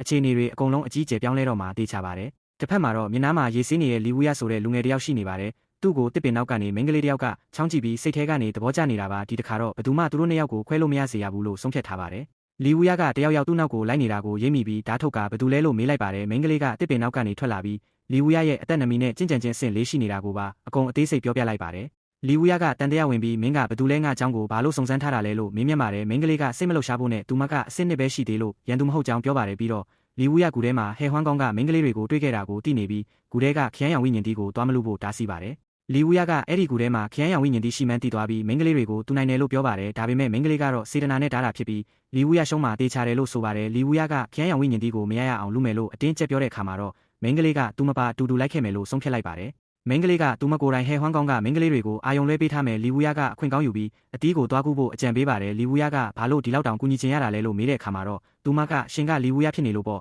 လို့ဖြေရှာပါတယ်အဲ့ဒီအခါမှာတော့လီဝူယာကဒီမိန်းကလေးသူ့ကိုချစ်မိသွားပြီဆိုပြီးသူ့ရဲ့ဆွဲဆောင်မှုအပေါ်ယုံကြည်ချက်တွေလွန်ကဲသွားပါတော့တယ်လီဝူယာကမိန်းကလေးကိုလေပြင်းဆောင်လက်ဖွဲ့တစ်ခုပေးလိုက်ပြီးဒါကိုကတ်ထားရင်အရှင်မြလာမှာမို့မိန်းကလေးတွေဖမ်းရခက်လိမ့်မယ်လို့ပြောပါတယ်တကယ်လို့အဖမ်းခံရရင်လည်းတေချာပေါက်လာခဲ့မယ်လို့ကတိပေးပါတယ်မိန်းကလေးကလည်းကိုချစ်ရတဲ့သူရဲ့ဂယူးဆိုင်မှုကိုခံရလို့အယမ်းပျော်သွားပြီးသူမရဲ့ရှိုးဝက်ချက်အဆောင်ကိုထုတ်ကြည့်လိုက်ပါတယ်နောက်ဆုံးမှာတော့သူတို့နှစ်ယောက်ဟာအစီအစဉ်တိုင်းလုပ်ဖို့ကူဘက်ကိုအတူတူပြန်လျှောက်သွားကြပါတယ်ဒါပေမဲ့လီဝူယာကတော့စိတ်ထဲကနေကောက်ကျစ်စွာတွေးနေပါတယ်ဒီလောက်လာတဲ့မိန်းကလေးကိုသူလိုချို့ရင်းချက်ရှိတဲ့သူကမပိုင်ဆိုင်နိုင်ပေမဲ့လက်ရှိမှာတော့ခရမ်းရောင်ဝိညာဉ်တရားဖို့အတွက်အတုံးချရတာတော်တော်လေးအဆင်ပြေသွားပြီလို့တွေးတော့လိုက်ပါတော့တယ်မင်းတို့အားလုံးငါရဲ့အကွက်ထဲရောက်လာပြီးပြိုင်ဘက်တွေရဲ့အာယုံကိုလွှဲပြီးသူတို့အသေးအတန်စောင့်ရှောက်နေတဲ့ခရမ်းရောင်ဝိညာဉ်တီးကိုအပိုင်သိမ်းဖို့အတွက်ဝူယာဟာအခွင့်အရေးကိုစောင့်နေခဲ့တာပါအခုတော့သူဖြစ်ချင်တဲ့အတိုင်းဖြစ်သွားခဲ့ပါပြီဒါကိုသိသွားတဲ့ဟော်ဟွမ်ကိုင်းကမိန်းကလေးကမင်းကဘယ်ကိုင်းကလဲဘာလို့ငါတို့ရဲ့ခရမ်းရောင်ဝိညာဉ်တီးကိုလူရတာလဲဆိုပြီးဒေါသတကြီးမင်းမြန်းပါတော့တယ်ဒါပေမဲ့ဝူယာကတော့အေးအေးဆေးဆေးပါပဲဘာလို့လဲဆိုတော့သူတို့ကြုံလိုက်ရတာဟာကြားကိုတောင်ပေါ်ကဆွဲချတဲ့ပရိယေဖြစ်နေလို့ပါပဲသူတို့သတိမထားမိတဲ့အချိန်မှာပဲတီးမွေးပွင့်ဟာအခြားတစ်ယောက်ရဲ့လက်ထဲကိုရောက်ရှိသွားခဲ့ပါပြီဒေါသထွက်နေတဲ့ဂိုင်းသားတွေဟာဝူရရဲ့အပေါင်းပါမိန်းကလေးကိုဖမ်းဆီးပြီးမြန်မြန်ပြောမင်းရဲ့အပေါင်းပါကဘာတူလဲမပြောရင်ငါမင်းကိုတက်ပစ်မယ်ဆိုပြီးနှိပ်စက်ပါတော့တယ်ဒါပေမဲ့ဒဏ်ရာတွေနဲ့နှိပ်စက်ခံနေရတဲ့လူယွမ်ကတော့ငါဘယ်တော့မှပြောမှာမဟုတ်ဘူးမင်းတို့အလားကအချိန်ကုန်မခံပါနဲ့မင်းတို့ရိုက်တာကထမင်းမစားထားတဲ့အတိုင်းပဲအားမပါလိုက်တာဆိုပြီးရဲရဲဝံဝံတုတ်ပြန်ခဲ့ပါတယ်သူမဟာပြိုင်ဘက်တွေရဲ့နှိပ်စက်မှုကိုခံနေရပေမဲ့စိတ်ထဲမှာတော့သူမအသက်ထက်ချရတဲ့ဝူရလာခဲ့မဲ့အချိန်ကိုပဲဒူးထောက်ဆောင်မျောနေခဲ့ရှာတာပါဝူရ3 ရက်တောင်ရှိသွားပြီးမင်းပါလို့ငါ့ကိုလာမကယ်သေးတာလဲမင်းတေချာပေါက်လာမှာပါနော်ဆိုပြီးစိတ်ထဲကနေတန်းတနေခဲ့ပါတယ်ဒီလောက်ကြာတဲ့အထိအပေါင်းပါရောက်မလာတော့ဂိုင်းသားတွေကသူမကိုစွန့်ပစ်ခံလိုက်ရပြီးအထင်နဲ့တက်ပစ်ဖို့ပြင်ဆင်ကြပါတော့တယ်ဒါပေမဲ့သူတို့တတ်မဲ့လုပ်တဲ့တရားစီရင်ခံသည့်အချိန်မှာပဲလူယွမ်ဟာသူမရဲ့လှုပ်ဝက်ရတနာဖြစ်တဲ့အရေးမဲ့အင်းစာရွက်ကိုအသုံးပြုပြီးမျက်စိတမိတ်အတွင်းထွက်ပြေးလွတ်မြောက်သွားခဲ့ပါတယ်ဒဏ်ရာတွေနဲ့မနှဲထွက်ပြေးလာတဲ့လူယွမ်ဟာတနေရာရောက်မှာတော့ဝူရကိုတွေးလိုက်ရလို့အံ့အားမြင်တက်သွားခဲ့ရပါတယ်ဘာလို့လဲဆိုတော့သူမကအသက်လူပြေးခဲ့ရပေမဲ့ဝူရကတော့ဘာဒဏ်ရာမှမရပဲအေးအေးဆေးဆေးအနားယူနေလို့ပါသူမကဝူရမင်းပါလို့ငါ့ကိုလာမကယ်တာလဲလို့မေးတဲ့အခါမှာတော့ဝူရကဟေ့မင်းလိုရုပ်ဆိုးမကဘာရီလာလျှောက်ပြောနေတာလဲဆိုပြီးစိမ့်စိမ့်ကားကားတုတ်ပြန်ခဲ့ပါတယ်သူမကရုပ်ဆိုးမဟုတ်လားဝူရငါပါငါလူယွမ်ပါလို့ပြောလိုက်တော့မှဝူရတယောက်စိတ်ထဲကနေတောက်သူမကဟော်ဟွမ်ကိုင်းမိမတွေလက်ထဲကနေမတိပဲလွတ်လာတာလားဆိုပြီးလန့်သွားခဲ့ပါတယ်လူယွမ်ကတော့မျက်ရည်တွေနဲ့ဝူရမင်းပါလို့ငါ့ကိုလာမကယ်တာလဲငါမင်းကိုဘလောက်စောင့်နေခဲ့ရလဲမင်းတီလားငါဘလောက်နှိပ်စက်ခံခဲ့ရလဲမင်းတီလားမင်းလာခဲ့မယ်လို့ဂရီပေးခဲ့တယ်လေဆိုပြီးဝမ်းနဲ့ပက်လက်ပြောရှာပါတယ်အခြေအနေမဟန်မှန်းသိတဲ့ဝူရဟာချက်ချင်းပဲမျက်နှာပြောင်းပြီးအားဟုတ်သားပဲ sorry ပါလူယွမ်ရငါတကယ်လာခဲ့မလို့ပါပဲဒါပေမဲ့လမ်းမှာဒဏ်ရာရသွားလို့နောက်ကျသွားတာမင်းစိတ်ဆိုးရင်ငါကိုပဲအပြစ်တင်ပါတော့ဆိုပြီးကောက်ကျစ်စွာလိန်ညာလှည့်စားပါတော့တယ်တနာစရာကောင်းတဲ့လူယွမ်ကတော့အဲ့ဒီစကားကိုအမှန်ပဲလို့ယုံကြည်သွားပြီးဝူရမင်းအစဉ်ပြေရင်ရပါပြီမင်းအတွက်ဆိုငါဘလောက်ပဲမတရားခံရပါစေကိစ္စမရှိပါဘူးတဲဝူရကလည်းဟန်ဆောင်ပန်ဆောင်တောင်းပန်ရင်းစိတ်ထဲကနေတော့ဒီမိမကငါစကားနှခွန်းနဲ့ယုံသွားတာပဲကဘာပေါ်မှာဒီလောက်ဦးအထုံထုံနိုင်တဲ့မိမရှိသေးတာပဲဆိုပြီးလှောင်ပြောင်းနေခဲ့ပါတယ်အဲ့ဒီနောက်သူမဘလို့လွတ်လာလဲမေးတဲ့အခါမှာတော့လူယွမ်ကသူမစီမအရေးမဲ့အင်းစာရွက်ရှိလို့လွတ်လာတာလို့ပြောပြပါတယ်ဒါကိုကြားတော့လေဝူရဟာတောက်သူ့မှာအရေးမဲ့အင်းစာရွက်ရှိမှန်းသိရင်ငါရဲ့လေပြင်းအင်းစာရွက်ကိုပေးလိုက်မိမှာမဟုတ်ဘူးငါအင်းစာရွက်အလားကားနှမျောစရာကြီးဆိုပြီးကိုကျိုးရှာစိတ်နဲ့နှမျောတတဖြစ်နေပြန်ပါတယ်အဲ့ဒီနောက်မှာတော့သူတို့စီကိုဝူရရဲ့မိတ်ဆွေရိုးရှုံးရောက်ရှိလာပြီးနှုတ်ဆက်ပါတယ်ဝူရကလည်းလူယွမ်နဲ့မိတ်ဆက်ပေးတဲ့အခါမှာတော့လူယွမ်ကဟုတ်ပါတယ်ငါသူ့ကိုသဘောကျလို့သူ့ပေးမှာပဲအမြဲရှိနေချင်တာလို့ပုံပွင့်လင်းလင်းဝန်ခံလိုက်ပါတယ်ဒါပေမဲ့အဲ့ဒီပြောစရာအချိန်လေးဟာကြမခံလိုက်ပါဘူးရုတ်တရက်ဆိုသလိုလူဆိုးကြောက်တာရှမ်းရောက်လာပြီးဟာဟာဟာရေရလုံးလို့တေတော့မယ်ဆိုပြီးလှောင်ပြောင်ပါတော့တယ်ဝူရကမောင်းထုတ်ဖို့စူးစမ်းပေမဲ့ကြောက်တာရှမ်းရဲ့တိုက်ခိုက်မှုကြောင့်ဝူရတယောက်ဒဏ်ရာရသွားခဲ့ပါတယ်လူယွမ်ကစိတ်ပူတကြီးနဲ့ဝူရကိုပြုစုနေချိန်မှာပဲကြောက်တာရှမ်းကအမှန်တရားကိုဖွင့်ချလိုက်ပါတော့တယ်လူမင်းကလေးမင်းဒီကောင်ဝူရကိုတကယ်သဘောကျတာလားသူကဘလို့လူစားလဲဆိုတာမင်းသိရဲ့လားမင်းလိန်ညာခံလိုက်ရပြီးဒီကောင်ဝူရဆိုတာတခိုးကောင်ကွမင်းသူ့နောက်လိုက်ပြီးဘာမျောလင်းချက်ရှိမှလဲဟာဟာဟာကြောက်တာရှမ်းဟာအထာနက်နဲ့ရေမောရင်မိန်းကလေးလူယွမ်ကိုလောင်ပြောင်နေပါတယ်သူကလီဝူရဟာယောက်ျားစစ်စစ်မဟုတ်ပဲမိန်းမယားတယောက်ဖြစ်ကြောင်းအလိညာရီကြားတဲ့မျောမနေဘူးဖွင့်ချလိုက်တဲ့အခါလူယွမ်တယောက်ဆွန့်သွားခဲ့ရပါတယ်လီဝူရကိုယ်တိုင်ကလည်းသူဟာယောက်ျားအစ်စ်မဟုတ်တာအမှန်ပဲမို့လက်မခံနိုင်ရင်ထွက်သွားနိုင်ကြောင်းစိတ်မကောင်းစွာနဲ့ဝန်ခံခဲ့ပါတယ်ဒါပေမဲ့အားလုံးထင်မှတ်မထားရအောင်ပဲလူယွမ်ကလီဝူယာကိုတင်းတင်းကြပ်ကြပ်ဖတ်ထားပြီးဘယ်တော့မှပြစ်မသွားဘူးလို့ဆုံးဖြတ်လိုက်ပါတယ်လင်မယားအဖြစ်မပေါင်းဖက်ရရင်တောင်မှလီဝူယာအနားမှာပဲရှိနေခြင်းနဲ့ဆိုတဲ့သူမရဲ့စကားကြောင့်ကြောက်တာရှမ်းတယောက်ဒေါသတကြီးနဲ့လှောင်ပြောင်ပြီးထွက်သွားခဲ့ပါတယ်အဲ့ဒီနောက်ကောင်းကင်မှာလှုပ်ဝက်နေမြေရဲ့တကားဝစွန့်ရင်ဝဲကားရဲ့ကြီးပေါ်လာပြီးနှစ်ယောက်သားလက်တွဲလို့အတူတူထွက်ခွာသွားကြပါတော့တယ်တစ်ဖက်မှာတော့အန်ဒီရများလာတဲ့လှုပ်ဝက်နေမြေကနေဂိုင်းသားတွေလွတ်မြောက်ပြီးထန်းကြံဂိုင်းဝင်းတွေကိုအလူရက်ပြေးဝင်လာကြပါတယ်အနက်ရောင်ဝစ်စုံနဲ့မိန်းကလေးနဲ့လူယွမ်တို့ဟာလည်းအရင်မြစ်တွေအများကြီးတည်ဆောင်လာနိုင်ခဲ့လို့ဝမ်းသာနေကြတာပါသူတို့နှစ်ယောက်ဟာချမ်းရံမရှိရင်လည်းသူတို့ဘာသာကျင့်ကြံခြင်းအဆင့်တွေကိုအမြန်ကျော်ဖြတ်ပြီးမဟာဧကရာဖြစ်လာနိုင်တယ်ဆိုတာကိုချမ်းရံသိအောင်တက်တည်ပြမယ်ဆိုပြီးမမာနာတွေတက်ကြွနေကြပါတယ် ရှောင်းယွန်းတောင်ထုတ်ပေါ်မှာတော့ဆရာဖြစ်သူအကြီးကဲချန်ဟာတပည့်တွေကိုပြန်လွှတ်ပြီးနောက်အနားမှာပုံကွယ်နေတဲ့လင်းရွှမ်းအားကိုရိပ်မိပြီးထွက်လာဖို့အမိန့်ပေးလိုက်ပါတယ်တစ်ပင်နောက်ကနေငိုယိုပြီးထွက်လာတဲ့လင်းရွှမ်းအားဟာဆရာကိုမြင်မြင်ချင်းပဲဒူးထောက်တောင်းပန်ပြီးနှလုံးစပုတ်ကောင်ရဲ့နှိပ်စက်မှုကိုမခံနိုင်တော့လို့ကဲတင်ပေးဖို့ငိုယိုတောင်းပန်ပါတော့တယ်သူမဟာစိတ်ဖက်ဝင်အပင်များခမ်းမမှာဝေယဝစ်ဆလုပ်ရတာအရန်ဆင်းရဲပြီးအထင်မြင်သေးခံနေရတာမို့ဆရာအနာကိုပဲပြန်လာခြင်းတယ်လို့အောက်ကျခံပြောရှာပါတယ်ဒါပေမဲ့တစ္ဆာဖောက်မှုကိုတစ်ချိန်ခံထားရဘူးတဲ့အကြီးကဲချန်ကတော့ဘလို့မှစိတ်မလှုပ်ရှားခဲ့ပါဘူးလင်းရွှမ်းအားရဲ့အတနာခံမှုတွေကိုလစ်လျူရှုပြီးပိုလို့တောင်နာကျင်ခံစားရအောင်အပြစ်ပေးရေးခမ်းမကိုပို့ပြစ်မယ်လို့အေးဆက်ဆက်ပြောချလိုက်တဲ့အခါလင်းရွှမ်းအားတယောက်ဆရာရဲ့ရက်စက်မှုကိုအံ့ဩရင်းရင်ကွဲမတက်ခံစားလိုက်ရပါတယ်နောက်ဆုံးမှာတော့လင်းရွှမ်းအားဟာအပြစ်ပေးရေးခမ်းမရဲ့မြေပြင်ပေါ်ကိုတနာစရာကောင်းတော့အောင်ပြစ်ချခြင်းခံလိုက်ရပါတယ်အပြစ်ပေးရေးခမ်းမကတပည့်တွေဖြစ်တဲ့လီကျန်ဖုံးနဲ့လူရန်ကြားတို့ကအကြီးကဲချန်ကိုရိုရိုတေတေဂါရောပြုကြတဲ့အခါအကြီးကဲချန်ကစီကံဖောက်ဖြတ်ပြီးတောင်ထုတ်ပေါ်ခိုးတက်ခဲ့တဲ့ဒီဝေယာဝစ်စတာပဲမကူဂိုင်းရဲ့ဥပဒေအတိုင်းပြပြတသားအေးအေးယူဖို့အေးဆက်စွာအမိန့်ပေးလိုက်ပါတော့တယ်မိုးတိမ်တွေညှို့မိုင်းနေတဲ့ချမ်းကျက်ခေါင်းတော်ရဲ့ပြစ်ဒဏ်စီရင်ရာနေရာတက်ကြီးဝါရီခေါင်းသားတယောက်ကအပြစ်ရှိသူကိုဥပဒေအရစီရင်ချက်ချမှတ်နေပါတယ်ခေါင်းတော်ရဲ့စီးမြင့်အရအောက်ခြေလုံကျန်းသမားတယောက်ဟာခွင့်ပြုချက်မရှိဘဲအထက်တောင်ထုတ်ကိုတက်ရောက်ခဲ့တဲ့အတွက်ဂျာပုတ်တန်အချက်တရားနဲ့အချုပ်ထောင်9ရက်ပြစ်ဒဏ်ကြခံစေရမယ်အချက်ပေါင်းများစွာသောဂျာပုတ်တန်ချက်တွေဟာမိန်းကလေးရဲ့ခန္ဓာကိုယ်ပေါ်ကိုပြင်းထန်စွာကြားရောက်လို့လာပါတယ်သွေးလိမ့်လိမ့်နဲ့နာကျင်စွာအော်ဟစ်နေရတဲ့သူမရဲ့အမိကလင်းရွှေအားသူမဟာမျက်ရည်တွေသွေးတွေကြားကနေစီရင်ချက်ချသူကိုနာကြီးစွာကြည့်ပြီးအော်ဟစ်လိုက်မိတယ်ဆရာကျမဆရာကိုတွေးဖို့ဘယ်လောက်တောင်ခံစားခဲ့ရလဲဆိုတာဆရာသိရဲ့လားဒါပေမဲ့ဆရာကကျမကိုဒီလိုပြစ်ဒဏ်စီရင်ရာနေရာကိုပို့ရက်တင်တော့ဆရာကိုကျမမုန်းတယ်ဆရာကကျမပေါ်မရတာဘူးဆိုရင်လေကျမဘက်ကလည်းဆရာရဲ့ခွင့်လွှတ်မှုကိုမလိုချင်တော့ဘူးလင်းရွှေအားရဲ့မျက်ဝန်းတွေဟာဒေါသနဲ့နာကြီးမှုတွေကြောင့်ညီမြလာခဲ့ပါပြီကျမရဲ့ရင်ဘတ်ထဲကနှလုံးပြောက်ချောက်ကဘာပါပိုးကောင်ကိုဖယ်ရှားဖို့ဆရာမကူညီဘူးဆိုရင်လည်းရတယ်ဒီနေ့ကစပြီးဆရာနဲ့ကျမဟာဆရာတပည့်အဖြစ်ကနေလုံးဝပြီးဆုံးသွားပြီသူမဟာနာကျင်မှုတွေကိုအန်တူရင်းတန်ကြိုးတွေကိုရုံးကန်ကဆုံးဖြတ်ချက်တစ်ခုကိုချလိုက်ပါတော့တယ်ဆရာမကူညီရင်ငါဘာသာငါဒါကိုဖယ်ရှားပြမယ်ဒီနေ့ကစပြီးငါနဲ့နေဟာဂျေဇုတရားလဲပြက်တန်ရောစင်လဲပြက်ပြီးသူမရဲ့ဆူရှာတဲ့အော်ဟစ်တန်ဟာမိုးကျင်းတန်တွေနဲ့အတူပဲတင်ထက်သွားခဲ့ပါတယ်ဒါပေမဲ့စီရင်ချက်ချနေတဲ့သူကတော့ဂယုမဆိုင်တဲ့အပြင်ကျေလောင်စွာရေမောလိုက်ပြီးဟာဟာဟာဒီအဖွားကြီးကတော့ကိုချန်ရန်အကြီးကဲရဲ့တပည့်ပါလို့ပြောရဲသေးတယ်နင်လိုအောက်ခြေလုံသမားတယောက်ကအကြီးကဲချန်ရန်ကိုလာပြီးပတ်သက်ချင်နေတာလားတကောင်းလုံးမှာအကြီးကဲချန်ရန်မှာတပည့်နှစ်ရောက်ပဲရှိတာဘယ်သူမဆိုသိကြတယ်အဲ့ဒီတပည့်တွေကလည်းပါရမီရှင်တွေကြီးပဲနင်းနဲ့တန်လို့လားဒီနေ့တော့နင့်လိုလူမိုက်မကိုငါကောင်းကောင်းဆုံးမရသေးတာပဲဟုဆိုကဂျာပုတ်ကိုထပ်မံရွယ်လိုက်ပါတော့တယ်ထိုစဉ်မြင်ကွင်းကအေဂျင့်တာရလာတဲ့နေရာတစ်ခုစီတို့ပြောင်းလဲသွားပါတယ်ထိုနေရာမှာတော့လူရွံဆိုတဲ့မိန်းကလေးဟာရှိနေပါတယ်သူမရဲ့ဘေးမှာတော့လီဝူရဆိုတဲ့လူငယ်လေးကဟင်းတွေကိုတေချာပြင်ဆင်ပေးနေပြီးလူရွာမင်းပိုက်စာနေရောပေါ့မြင်စားပါဦးလို့ပြောပါတယ်လူရွံကအင်းအတူတူစားရအောင်လေလို့ပြောပေမဲ့လီဝူရကတော့မဖြစ်ဘူးမင်းရင်စားနဲ့ငါပြင်မှာအလုပ်လေးနည်းနည်းရှိလို့သွားလိုက်ဦးမယ်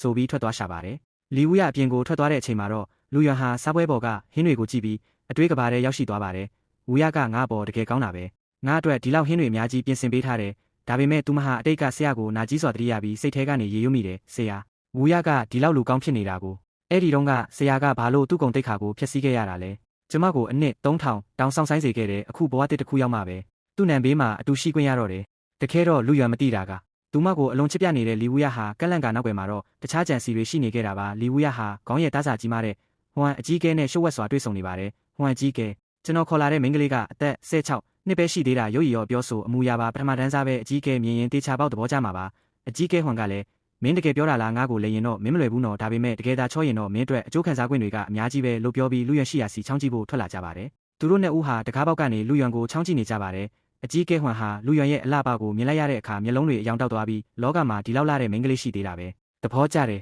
ငါတကယ်သဘောကျတယ်လို့ရမက်စောနဲ့ပြောပါတယ်လီဝူရကလည်းမယိုးသားတဲ့အပြုံးနဲ့ဒါဆိုကျွန်တော်ကိုကတိပေးထားတဲ့အကျိုးခံစား권တွေကိုတော့လို့လောဘရကြီးတောင်းဆိုလိုက်ပါတယ်အကြီးကဲဟွမ်ဟာလီဝူရကိုတတိပေးလိုက်တယ်မင်းကိုပေးရမှာတွေကတော့စိတ်ချပါရောမှာမဟုတ်ဘူးဒါပေမဲ့ဒီမိန်းကလေးကိုတော့လွတ်မသွားစေနဲ့ဦးငါရက်ပိုင်းအတွင်းပြင်ဆင်ပြီးတာနဲ့သူ့ကိုငါရဲ့မယားငယ်ဖြစ်သိမ်းပိုက်တော့မယ်လီဝူရကလည်းစိတ်ချပါအကြီးကဲသူဘယ်မှမပြေးနိုင်ပါဘူးလို့ကောက်ချစ်စွာကတိပေးလိုက်ပါတော့တယ်အကြီးကဲဟွမ်ထွက်သွားတဲ့အခါလီဝူရဟာမကောင်းဆိုးဝါးပြုံးနဲ့ရေရွတ်လိုက်တယ်အလုတ်ကတော့အောင်မြင်ပြီးဒါပေမဲ့အခုလောလောဆယ်တော့လူရွံငါ့အပေါ်မသိငါစိတ်မဝင်သွားအောင်အရင်ထိန်းထားရမယ်လီဝူရတယောက်လူရွံစီကိုပြန်ရောက်လာတဲ့အခါမှာတော့အချစ်သမားလေးရောင်ဆောင်ပြီးလှည့်စားပါတော့တယ်လူရွာငါတို့ရပိုင်းအတွင်းလက်ထပ်ကြရအောင်လားမင်းဟာငါ့ကိုအထင်မသေးတဲ့တူးတဲ့သောမိန်းကလေးပါမင်းကိုသာလက်လွတ်လိုက်ရရင်ငါဘဝမှာမင်းလိုမိန်းကလေးမျိုးထပ်တွေ့ရတော့မှာမဟုတ်ဘူးလူရွံခတ်မြတော့ဒါတွေဟာလှည့်စားမှုမှမသိပဲဝူရရှင်တကယ်ပဲစဉ်းစားပြီးပြီလားကျမတို့သိရတာမကြသေးတော့မမြင်လုံးဘူးလားဒါပေမဲ့အင်းကျမရှင်ကိုလက်ထပ်ဖို့သဘောတူပါတယ်လို့ရိုးသားစွာပြန်ပြောရှာပါတယ်နောက်ထပ်မြင်ကွင်းတစ်ခုမှာတော့အစွမ်းထက်တဲ့အကြီးကဲချန်ယန်စီကိုခေါင်းချုပ်ကြီးရောက်ရှိလာပါတယ်ခေါင်းချုပ်ကြီးကချန်ယန်ကိုအန်တာတုံလှုပ်စွာနဲ့မေးမြန်းလိုက်တယ်ချန်ယန်မင်းကမော်ကောင်းရဲ့10နှစ်ပါးတဲ့ကတူးဖြစ်တဲ့ချင်းကွေကိုတယောက်တည်းနဲ့နှိမ်နှင်းနိုင်ခဲ့ပြီး ဆယ်ကောင်းတော်ရဲ့အကြီးအကဲတွေနဲ့အင်မာယာတော်ဝင်မျိုးနွယ်တွေကိုပါကယ်တင်နိုင်ခဲ့တယ်ဆိုတာတကယ်ပဲလားချန်ယန်ကလည်းတည်ငြိမ်စွာနဲ့ဟုတ်ပါတယ်ခေါင်းချုပ်အသေးစိတ်သိချင်ရင်တခြားကြီးကဲတွေကိုမေးကြည့်လို့ရပါတယ်လို့ပြန်ပြောလိုက်တဲ့အခါခေါင်းချုပ်ကြီးကဒါဆိုမင်းအခုပကျင့်ကြံခြင်းအဆင့်ကိုရောက်နေပြီလေလို့မေးပါတယ်ချန်ယန်ရဲ့နှုတ်ခမ်းဖျားကနေနဖျားအဆင့်ပါပြောင်းလဲခြင်းအဆင့်လို့ထွက်လာတဲ့အခါမှာတော့ခေါင်းချုပ်ကြီးတယောက်အန်တလုံးလို့စွန့်သွားပါတော့တယ်ကျန်ကောင်းရဲ့ခေါင်းချုပ်ဟာချန်ယန်တယောက်ဟွာရှန်အဆင့်ကိုရောက်နေပြီဆိုတာသိလိုက်ရတော့အတော်လေးကိုအံ့ရတုံလုပ်သွားပါတယ်တချိန်ကလူများအားကျခဲ့ရတဲ့ပါယမီရှင်ဖြစ်ပြီးနှစ်ပေါင်းများစွာစူးစမ်းကျင့်ကြံလာခဲ့တဲ့ခေါင်းချုပ်ကိုယ်တိုင်တောင်အခုထိရွံရင်အဆင့်မှာပဲရှိသေးတာမို့ချန်ယန်ကသူ့ထက်ကျင့်စဉ်အဆင့်တာသွားတာကိုမယုံနိုင်ဖြစ်နေခဲ့တာပ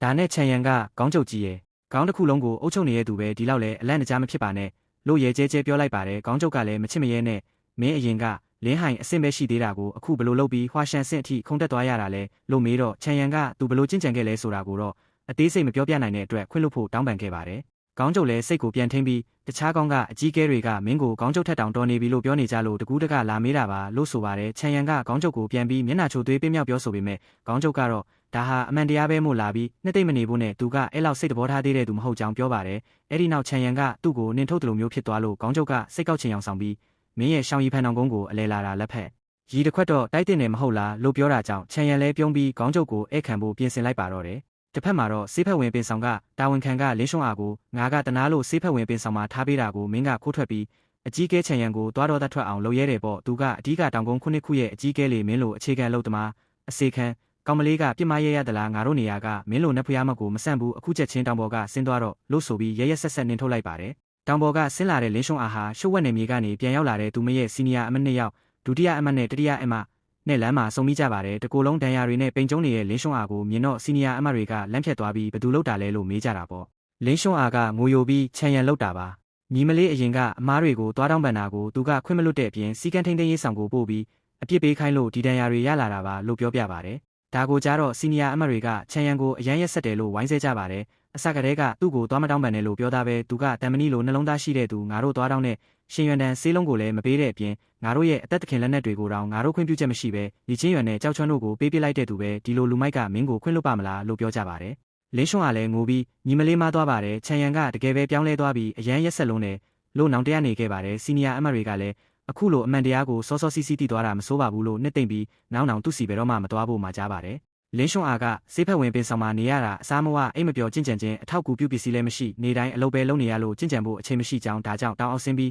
းမိမိဘာသာလွတ်လပ်တဲ့ကျင့်ကြံသူဖြစ်ပဲနေထိုင်တော့မယ်လို့ဆုံးဖြတ်ချက်ချလိုက်ပါတယ်တင်ခဏုပတိယံအတိတ်ဘဝကအတွေ့အကြုံတွေရှိတာမို့ဒီနေ့မှာမိမိကိုယ်တည်းကရှစ်ရှင်းကူစိတ်ပိုးကိုကိုယ်တိုင်ခြေဖြတ်နိုင်လိမ့်မယ်လို့လည်းယုံကြည်နေပါတယ်စီနီယာအမတ်တွေကလွတ်လပ်တဲ့ကျင့်ကြံသူဘဝဟာအလွန်ပင်ပန်းဆင်းရဲပြီးအန္တရာယ်များတဲ့အတွက်ဂရုစိုက်ဖို့မာရန်ချွေရင်လမ်းခွဲလိုက်ကြပါတယ်သူမထွက်သွားပြီးနောက်မှာတော့စီနီယာအမတ်နှစ်ယောက်ဟာမိသားစုရဲ့တစ္ဆာဖောက်ခြင်းကိုခံရကိုယ်ထဲမှာလည်းအစိတ်ပိုးရှိနေတဲ့အပြင်ချန်ရန်ရဲ့နှိပ်စက်မှုကိုပါခံခဲ့ရတဲ့လင်းရှုံအားကိုတနာပြီးတပြင်းချမိကြပါတယ်အစိတ်ပိုးကိုမချေဖြတ်ပေးတဲ့ချန်ရန်ကိုပဲအပြစ်တင်ရမယ်အခုတော့ညီမလေးတောင်အောက်ရောက်ရင်ကံကောင်းခြင်းတွေနဲ့ကြုံပါစေအစိတ်ပိုးကိုမြ мян ချေဖြတ်နိုင်ပြီးဝေဒနာတွေကနေကင်းဝေးပါစေလို့ပဲဆုတောင်းပေးနိုင်ပါတော့တယ်ဝူယာရှင်နဲ့နောက်ဆုံးတော့လက်ထပ်ခွင့်ရပြီးဒီနေ့ကစပြီးညီမလေးကရှင်ရဲ့ဇနီးလီမီသားစုဝင်ဖြစ်သွားပြီပေါ့ဆရာကြီးဆရာကြီးကန့်ကွက်မနေတော့လို့သာညီမလေးတို့လက်ထပ်နိုင်ခဲ့တာဝူရကလူကောင်းပါဆရာကြီးပြောသလိုစိတ်တဘောထားမမှန်တဲ့သူမဟုတ်ပါဘူးစတုတ်ထီမလေးဟာမင်္ဂလာခန်းဆောင်ထဲမှာခေါင်းမြောက်ပွားခြုံထားရင်းစိတ်ကူးရင်ပြီးပျော်နေခဲ့တာပါဒါပေမဲ့အခန်းထဲကိုတယောက်ယောက်ဝင်လာပြီးပွားကိုလန့်လိုက်တဲ့အခါဝင်လာသူကသူမမျောလင့်ထားတဲ့လီဝူရမဟုတ်ပဲဟွမ်ဆိုတဲ့အဖိုးကြီးဖြစ်နေခဲ့ပါတယ်လီဝူရကတော့အပြင်မှာအရက်တောက်နေတာပေါ့တကယ်တော့လီဝူရဟာယောက်ျားစစ်မဟုတ်တဲ့မိန်းမဆိုးတယောက်ဖြစ်နေခဲ့ပြီးစတုတ်ထီမလေးကိုအစကတည်းကချစ်လို့လက်ထပ်ခဲ့တာမဟုတ်ပါဘူးသူမကိုအတုံးချပြီးအကြီးကဲဟွမ်စီကနေကျင့်ကြံခြင်းအထောက်အကူပြုပစ္စည်းတွေအများကြီးပြန်လဲလှယ်ဖို့အတွက်တက်တက်မဲ့အကွက်ချပြီးလာတက်ပေးခဲ့တာပါစတုတ်ထီမလေးကများအော်ဟစ်အကူညီတောင်းပေမဲ့ဘယ်သူမှလာမကယ်ခဲ့ပဲအဖိုးကြီးဟွမ်ရဲ့ဖျက်ဆီးခြင်းကိုခံလိုက်ရပါတယ်ပိုပြီးရင်နာစရာကောင်းတာကလီဝူရဟာအခန်းပြင်ကနေချောင်းနှာထောင်နေခဲ့ပြီးအကြီးကဲဟွမ်ကနောက်တစ်ခါကျအခန်းအထဲဝင်ပြီးဘေးကနေကြည့်နေမလားလိုလောင်ပြောင်ပြောဆိုတာကိုတောင်ဘာမှမပြောရဲပဲထွက်သွားခဲ့ပါတယ်စတုတ်ထီမလေးဟာအမှန်တရားကိုသိသွားချိန်မှာတော့ဆရာကြီးရဲ့တမီးမခဲ့ပါတယ်လီဝူရကတကယ်တိရစ္ဆာန်ထက်ရုံမာတဲ့ကောင်ပဲလို့နောင်တကြီးစွာငိုကြွေးမိပါတော့တယ်တစ်ဖက်မှာတော့ဒုတိယအမရိုးရိုးရန်နဲ့တတိယအမကျိုးကျင်လီတို့ဟာကျင့်ကြံရင်းနဲ့ကျင့်စဉ်အဆင့်တွေအသီးသီးတက်လာကြပါတယ်ဒုတိယအမကနင်းချိအဆင့်ခုနှစ်တတိယအမကနင်းချိအဆင့်6ကိုရောက်သွားတာမို့ငါတို့သာဆက်ကြိုးစားရင်လီချင်းရွယ်နဲ့ကြောက်ချွန်းတို့ကိုကြော်တက်ပြီးဒီနေ့အေကီယောပြန်ဖြစ်နိုင်တာပဲချန်ရန်သာသိရင်မျက်လုံးပြူးသွားမှာသူကငါတို့ကိုသူမရှိရင်အတုံးမကျတဲ့အမိုက်တွေလို့အမြဲထင်နေတာမဟုတ်လားဆိုပြီးဝမ်းသာအားရဖြစ်နေကြပါတယ်အဲ့ဒီနောက်ကြမ်းကြမ်းကောင်းကိုတခြားကောင်းကြီး9ခုနဲ့တက်လီအင်မာယာကမင်းသမီးတစ်ပါးအလဲလာတယ်ဆိုလို့သူတို့သွားကြည့်ကြပါတယ်လာရောက်တဲ့အကြီးအကဲတွေကချန်ရန်ရဲ့ကျေးဇူးတွေကိုလာရောက်တုံ့ပြန်ကြတာဖြစ်ပြီးချန်ရန်ကိုသူတို့နဲ့အတူဟော်ဟွန်းကောင်းကိုလိုက်ခဲ့ဖို့ဖိတ်ခေါ်ပေမဲ့ချန်ရန်ကညင်းပယ်လိုက်ပါတယ်အားလုံးထွက်သွားပြီးနောက်ခေါင်းချုပ်ကချန်ရန်ကိုဒီနေ့မင်းမျက်နှာလှုပ်သွားတာအတော်လေးကောင်းတယ် လိုချီကျူတော့ခြံရံကဒါဆိုစုလာမရှိဘူးလားလို့အရှုံးဖောက်ရကောင်းချုပ်ကမင်းလက်ဆောင်းတွေအများကြီးရထားပြီးပြီပဲကိုလို့ပြောပြီးကက်ဆေးနဲ့ကထွက်ပြေးသွားပါတယ်အဲ့ဒီအချိန်မှာဒုတိယအမတ်နဲ့တတိယအမတ်တို့ခြံရံစီရောက်လာပြီးခြံရံနားထောင်ဆန်းကတို့အခုကျင့်စဉ်နှစ်ဆင့်စီတက်လာပြီးမင်းအံ့ဩသွားလားလို့လာကြွားကြပါတယ်ခြံရံကလည်းခနဲ့တဲ့ရဲပြီးနင်းချိစင်6နဲ့9လောက်နဲ့9ရှေ့လာကြွားနေတာလားဒါနဲ့ဟိုမှာမြင်လားအရင်ကဆေးလုံးစားခဲ့တဲ့ဒါဟွမ်ဆိုတဲ့ခွေးကြီးလေသူကနင်းတို့ထက်နောက်ကျမှကျင့်တာတောင်အခုနင်းချိစင်9ရောက်နေပြီးနင်းတို့2ယောက်ကခွေးတကောင်ကိုတောင်မမိဘူးလို့ပြောလိုက်ပါတယ်သူတို့ကမယုံပဲခွေးကဘလို့လို့အဆင့်9ရောက်မှလဲမင်းညာနေတာလို့ပြောတာကြောင့်ခြံရံကဒါဟွမ်ကိုလွတ်ပြီးပညာပြခိုင်းလိုက်ပါတယ်ရလက်ကတော့စီနီယာအမ2ယောက်စလုံးခွေးကိုမနိုင်ပဲအကြိုက်ခံရလို့အားပါနားလိုက်တာဒီခွေးကြိုက်တာအရန်နာတယ်မြ мян ပြေးကြဆိုပြီးအဆက်တကွဲထွက်ပြေးသွားကြရရှာပါတယ်ခွေးကြိုက်ခံရလို့ပြေးလာတဲ့စီနီယာအမ2ယောက်ဟာတောင်ပေါ်ကိုဒဏ်ရာတွေနဲ့ပြန်တက်လာတဲ့စတုတ်ထနီမလေးနဲ့လမ်းမှာဆုံကြပါတယ်စတုတ်ထနီမလေးကငိုယိုပြီးသူမှကြုံတွေ့ခဲ့ရတဲ့နေရဲခန်းအကြောင်းကိုပြောပြပါတယ်လီဝူယာကရောကြမဟုတ်ဘူးသူကမိမဆိုးကြီးညီမလေးကိုအဖိုးကြီးတယောက်စီရောင်းစားပြီးအပြိုစင်ဘဝကိုဖျက်ဆီးခိုင်းခဲ့တာညီမလေးအခုခိုးပြေးလာတာဆရာစီသွားပြီးအမားဝင်ခံမလို့ဆရာသာသိရင်တမီးကိုတနာပြီးတေချာပေါက်ကူညီမှာပါလို့ပြောပါတယ်ဒါပေမဲ့စီနီယာအမတ်တွေကတက်ပြင်းချပြီးမင်းချန်ရန်စီကအကူညီရဖို့တော့မမျှော်လင့်နဲ့တော့ပြီးခဲ့တဲ့ရက်ကပဲတတိယညီမလေးလဲကိုထဲမှာအစိတ်ပိုးတွေနဲ့ဒဏ်ရာပြားပွားဖြစ်ပြီးဆရာစီလာတောင်းပန်ဘူးတယ်ဆရာအတွက်ကအစိတ်ဖြေပေးဖို့ကစားမဖွဲလောက်တဲ့အသေးဖွဲကိစ္စလေးကိုတောင်ချန်ရန်ကလုံးဝရရဆက်ဆက်ညှင်းပယ်ခဲ့လို့တတိယညီမလေးကများတောင်ပေါ်ကဆင်းသွားရရှာပြီးချန်ရန်ကအခုတကယ်ကိုသွေးပြီးရက်ဆက်တဲ့သူဖြစ်နေပြီးလို့တတိပေးလိုက်ပါတယ်စတုတ်ထနီမလေးကတော့အတိတ်ဘဝတုန်းကဆရာကသူမပေါ်အရန်ကောင်းခဲ့တာမို့အခုလိုပြစ်ပယ်ထားလိုက်မယ်ဆိုတာကိုမယုံနိုင်ပဲမဖြစ်နိုင်တာဆရာကတမိခံစားခဲ့ရတာတွေကြားရင်တေချာပေါက်စိတ်မကောင်းဖြစ်ပြီးကူညီမှာပါလို့ဆိုညင်းနေခဲ့ပါတယ်စီနီယာအမတ်တွေလည်းမယုံရင်လဲတွားကြည့်ပေါ့သူဘလောက်ရက်ဆက်လဲဆိုတာကိုယ်တိုင်မြင်ရင်သိလိမ့်မယ်လို့ပြောပြီးထွက်ခွာသွားကြပါတယ်စတုတ်ထနီမလေးကတော့မဟန်ဘူးငါမယုံဘူးဆရာကအရင်ဘဝတုန်းကငါ့ပေါ်တိတ်ကောင်းခဲ့တာငါ့ကိုတခြားသူတွေအနိုင်ကျင့်တာကိုဒီတိုင်းကြည့်နေမှာမဟုတ်ပါဘူးလို့ကိုအားပေးရင်ချန်ရန်ရှိရာစီကိုမျောလင်းချက်အပြည့်နဲ့ငေးမောနေပါတော့တယ်